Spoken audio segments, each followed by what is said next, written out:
the next topic is field effect transistor, as we call it FET, field effect transistor. Okay, we usually call it as FET. Okay, so we can actually also call it as JFET, junction field effect transistor. Okay, and we do have different kinds of field effect transistors, but before that I think we should actually know the important things about a field effect transistors. Okay, so this is what we're going to discuss now. So basically what happens is we do come across this ordinary transistors. Okay, and these ordinary transistors, what will happen is there will be both holes and electrons which play a part in the conduction mechanism. Okay, the important part is to differentiate. So if we just consider ordinary transistors, okay, so if we just consider ordinary transistors, what happens is both holes and electron takes part in conduction process. Okay, takes part in process, and actually that is the reason why it is called a bipolar junction transistor. Okay, that is why it is called a bipolar junction transistor. Okay, so the power just went off, so just focus on the keyboard right now. Yeah, so that is why it is called a bipolar junction transistor. Okay, just change the color of the screen here, go to white. Yeah, it's easy. So that is why it is called a bipolar junction transistor. Okay, and what happens usually is that it has got some disadvantages. Okay, so I will just write down the disadvantages so that we can actually say that why the field effect transistor is more important. Disadvantages of BJTs. Okay, so this is important, please all of you take care of this, you remember this because you might be asked this in your exam also. Okay, so it basically has got a low input impedance. Okay, impedance. Okay, it has got a low input impedance because of forward bias, so there are certain applications where you don't need too much current, you need to control the current. That means sometimes the input impedance should be slightly higher. Okay, but then the bipolar junction transistor doesn't have that much of high input impedance. Okay, it has actually a low input impedance, and it does have high noise. So whenever we are actually getting any kind of signal using a bipolar junction transistor, there is a lot of noise there. Okay, it is basically a current control device. Okay, this is something which you are going to look into that later. Okay, and then based on this, maybe we can just write down a note here. Okay, which is important. This low impedance can be increased by using additional transistors. So what happens is, in general, if you are considering a low impedance, if you connect a number of transistors together, you can basically increase the impedance. Okay, using additional transistors and careful design, we can actually look into the design and try to increase the impedance. That can be done.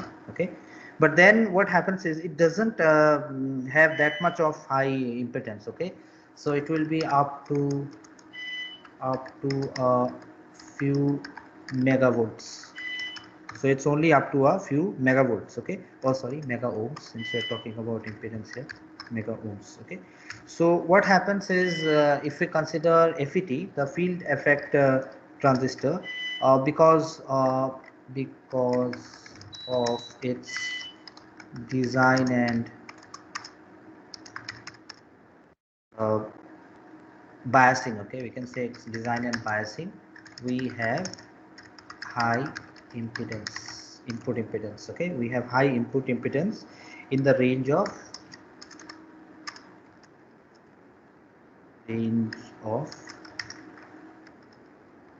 several mega ohms. Okay, and that is the reason that we actually consider this field effect transistor to be very effective. Okay, and what happens usually is that it's basically less noisy. Okay, FET is less noisy compared to BJTs. Okay, so that's why actually FET is actually very prominent in the market, because you have a greater impedance at the input which can be controlled, and based on this we can actually have different kinds of application. Okay, so there are different types of field effect transistors, types of FETs.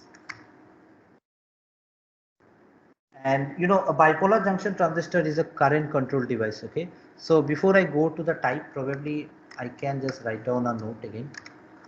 Note. Major difference.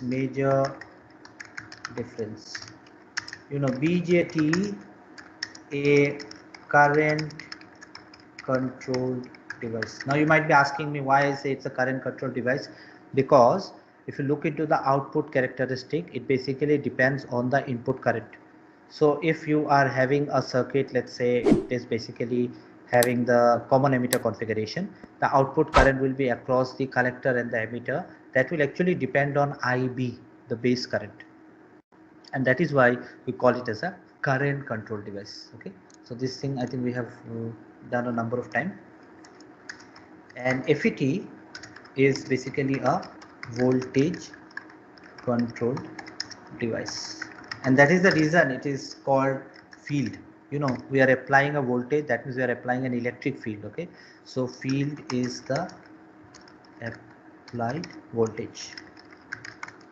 That is why it is called a field effect transistor. Okay, so that is a major difference. It's not that these are the only differences, there are other differences, but how voltage really controls the output in a field effect transistor is something which will be of main topic of discussion. Okay, in this particular topic.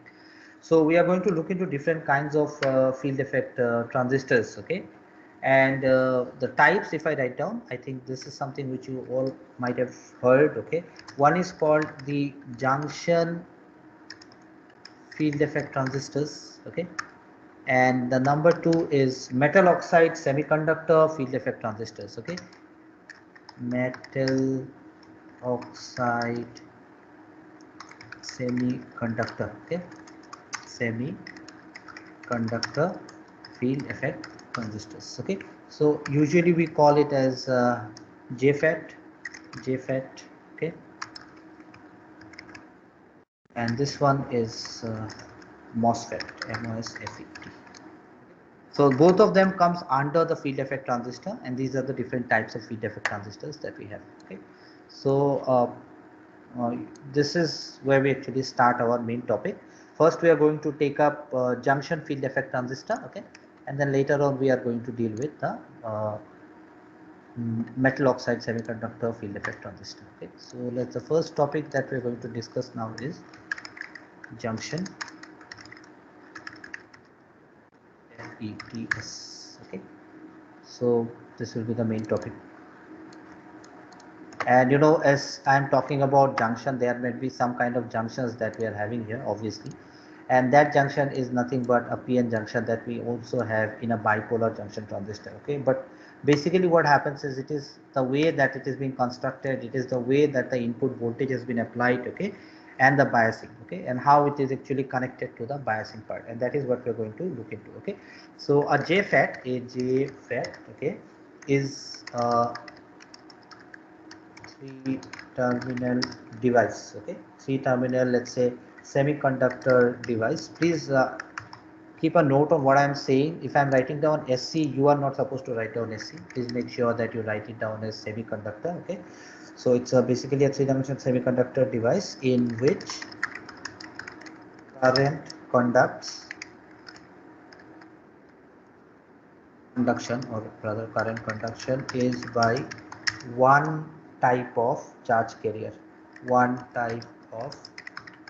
Okay, so one type of carrier means the current conduction process will be either because of holes or electrons. So if we just go back into the difference, I think I can just show you this. Okay, sorry, okay, I'll just go to the previous page. Here I've written the difference, okay, and here this is a current control device, this is a voltage control device. If I just want to write down one more difference maybe, okay, what I can say is that BJTs, okay, we have electrons and holes involved in conduction mechanism, okay, involved in conduction mechanism. But what happens in uh, a FET, okay, FET, field effect transistor, only either, okay, let me write it down as either electrons or holes. So this is also an important difference. And if I ask you a difference between a bipolar junction transistor and a field effect transistor, probably these are the 2 points that you must mention. Okay, that's important. So in general, if you just write down whatever we have taken in the previous slide, I'll just write down this point. I think the JFET has high input impedance and low noise level. So if you are considering any kind of stray signals, if you are using a BJT, there are chances that you will be having some kind of stray signal, but in a JFET, the stray signal will be minimum in number. Okay. So before I really go into the construction part, discussing the construction part, let me just draw the figure. Okay. So what happens here is this: you basically have, when you draw it, you can just do it this way. Okay. Let me just draw it first. Okay. And just have a look. So just draw a box. Okay, and then it's a 3-terminal device, so we need to have 3 terminals there. Okay, I'll just show you what are those 3 terminals. So you can have one on this end. I will just make the connections first, and then probably we'll just go into the setup. Okay, so we have it here, and then these are the straight lines. Okay, I'm just drawing it fast. Okay, and from there you basically will have one terminal. Okay, on this end you will be having one terminal, and on this end you will be having the third terminal. That's all. So these are the 3 terminals that you have. Okay, and basically what happens is you have this end, okay, connected to this end. These 2 ends are connected. Okay, so that is why we are actually having a 4th connection there. Okay, and this part I think I should rub and then I draw it correctly, because this is a circuit, so it's important that we draw it correctly. Okay, so if I draw this part, okay, I will just take this may go straight, but this part will be like this. There is no connection as such. Okay, it's not short circuited or something. So this side we have got one terminal, this side we have got one terminal, and this side we have got one terminal. What are these terminals called? Before going to that, let me just write down important part here. How does the junction form? So we basically have the P junction here, and let's say this is the P junction here, and in between we have the channel. So this is N. Okay, so if there is P and N, what happens is you are going to have a depletion layer kind of structure. So maybe we can consider this to be the depletion region. Okay, so we can consider this to be the depletion region. Okay, and whatever is the charge carrier will be actually flowing along this direction. Okay, so if it's an N type, we'll be actually having the electrons flowing along this particular direction. Okay, and this is called the drain. This is called the drain. Write it down as D. Okay, and this is actually called the source. Okay, write it down as source, S, and this is the gate. So this is the input that we actually are talking about, from where we are going to control the voltage. This is the gate, so I'll write it down as G. Okay, and this is how the connection is made. Okay, and this is an N channel JFET. So we have got an N channel JFET. So I hope you know what is a channel. Basically what happens is, if you are basically having a very narrow strip here, okay, in between 2 different kinds of material, let's say this is P, this is P, in between there is a channel kind of space. So that is why it is called an n channel system. Okay, so I'm not drawing the p channel. If it's a p channel, you can actually have the p channel type. Okay, so we basically have got two types. Okay, number one is n channel JFET, okay, and number two is p channel. So again, depending on the application, you can actually have different kinds of structure, and that is how it is basically used. Okay, and these are actually biased based on which you are going to have a depletion region. Okay, so it will basically have a p-type and an n-type silicon bar. Okay, so if I just tell you about the construction part, okay, I think you should be able to write it down, and I'm expecting that you are able to do it, okay, on your own. I'm not going to write down everything in so much detail because I cannot write down so many things here. Okay, so in the construction part, maybe you can just write it down point wise. Okay, the first point maybe a JFET will consist of a p-type or n-type silicon bar, and it will actually be containing two p-n junctions. Okay, so p-type or n-type silicon bar, okay, silicon bar, and will form not two p-n junctions. So it's going to have two p-n junctions, okay, and that is what is happening here. So whenever you are actually going to go for construction, please remember to write down these important points and also draw the figure properly. Okay, so if the bar is n-type, okay, so if bar is n-type, it's n channel JFET, okay, n channel JFET, okay, and if it's p-type, it's p channel. In order to write down a perfect answer, probably you can draw both the figures, okay, p channel JFET. Second point that you should not miss, okay, and this is nothing but the constructional details, okay. So these two p-n junctions are internally connected via the gate. So you can see the two p-n junctions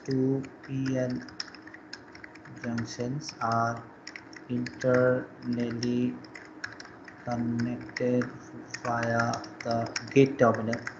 Gate, I've written it as G terminal. So I think you can already see it, okay, because this is a p-n junction. Okay, this is a p-n junction, and you have got the gate terminal connected here. This is also a p-n junction. This is also connected to the gate terminal. Okay, on the other end, of course, one is on one end we have drain, and the other end we have got the source. Okay, so drain and source is something which you can actually relate it to something which is in real life. Okay, so this is there. We're going to look into this. So since it's a 3-terminal device, so other two terminals are the source and the drain. Okay, so source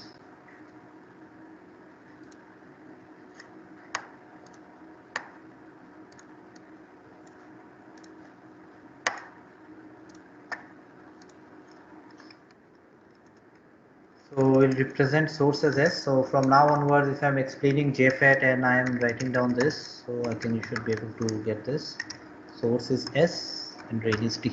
Okay, so this is what is important, and that is why it is called a 3-terminal device. Okay, so if you look into the polarity, it will be kind of different here. Okay, so if you just draw the polarity here, so if I ask you the construction part, you have to draw this figure. Okay, and then what we are going to do is we are actually going to apply a biasing, or we are going to apply a polarity to it. Okay, so maybe I can take this figure and copy it. Okay, and then I'll go to the next slide. Okay, now it's important that how do we polarize it, how do we put a n-type and a p-type. Okay,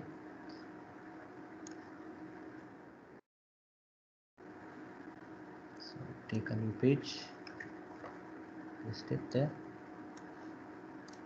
Okay, so we're just going to look into the polarity part now.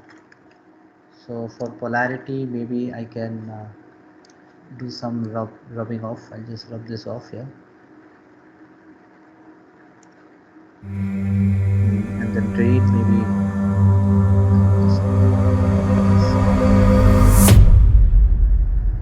It's kind of easy for me because I can use this app, but for you, you basically need to redraw it. Okay, please make sure that all of you draw it again. Okay, and then gate.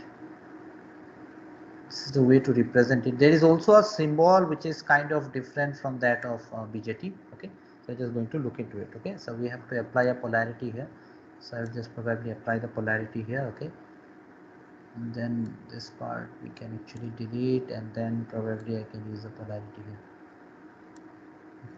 So let me just complete the figure now. Okay, so I'll just take this, and then this is N channel JFET polarity.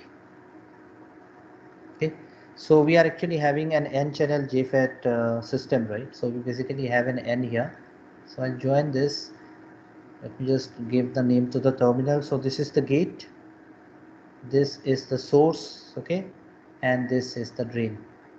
Please remember this is N and this is N, and based on this we are going to say which one side is forward biased and which side is reverse biased. Okay, so this is P type, and this P type is actually connected to the N type terminal. Okay, so that means, see this. Okay, so you can see that this is your positive, this is negative connected to the positive. Okay, and positive is connected to the negative. Okay, that means we basically are going to have a reverse bias in the input terminal. Okay, and on the drain side what we are going to do is this.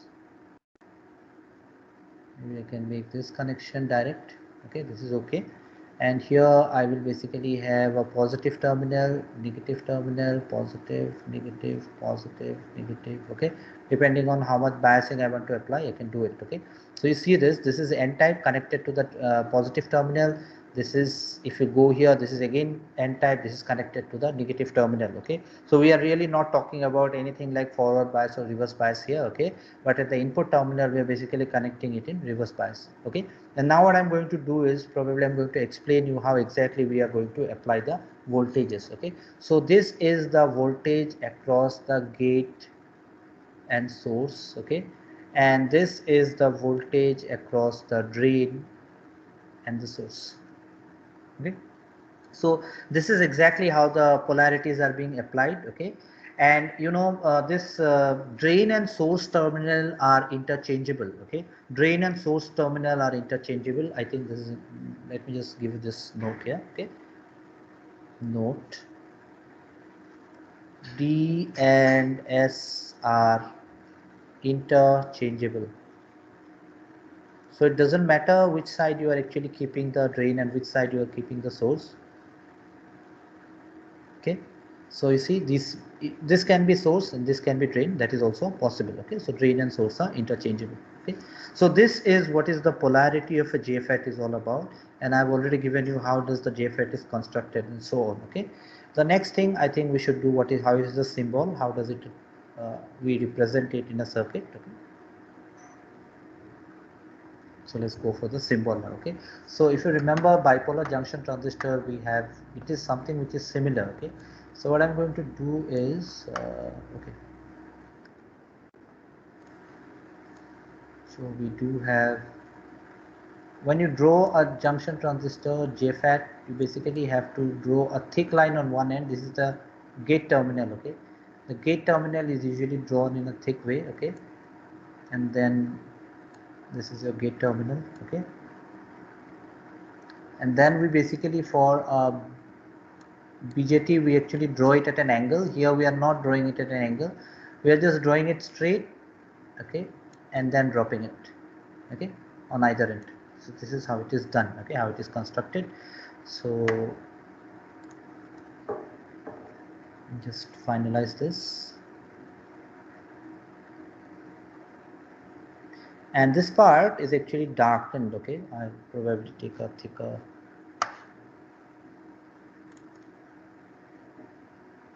okay, yeah. So this part would be something like this. Okay, it's not like you're just going to draw a box, you're just going to make it dark. Okay, it's something like this. So I think I can use this app even for drawing, but anyway, so we have this. Okay, and here what we have is gate, This side we have got the gate. This side we may have the drain, and this side we may have the source. So as I said, drain and source are interchangeable. So putting a symbol on the arrow on the drain or the source to understand whether this is a N channel or a P channel JFET, okay, is meaningless. So what we do is we basically put a arrow here. So if we have the arrow in this particular direction, okay, we're basically going to talk about an N channel. Okay, so you know this is basically an N channel type, okay, and you know this is positive, this is negative. So charges will usually flow from P to higher potential to lower potential. So usually I say it is P to N. So this is the direction. In this way you can remember that the arrow will be in this particular direction. Okay, on the other hand, if we just take a P channel, okay, we can actually have it in this particular direction. It will be in the opposite direction. Okay, so in the opposite direction it is P channel. So when you draw it in your exam, maybe you can draw two separate figures. I'm just doing it for convenience because you might be using either a blue or a black pen. I'm using two different colors, so make it clear which one is P channel and which one is N channel. Okay, so that's there. So that's the symbol of JFET. Okay, and that's the symbol that you should know. So the things that we have learned is first, how are the terminals working, okay, what is the construction of a JFET, okay, and we also saw that what is the polarity, how do we bias the input and the output, okay, and then we also saw that the drain and the source are interchangeable, and this is the symbol for a JFET. Okay, so I think this is where this is a good point to stop, and this is where we will stop.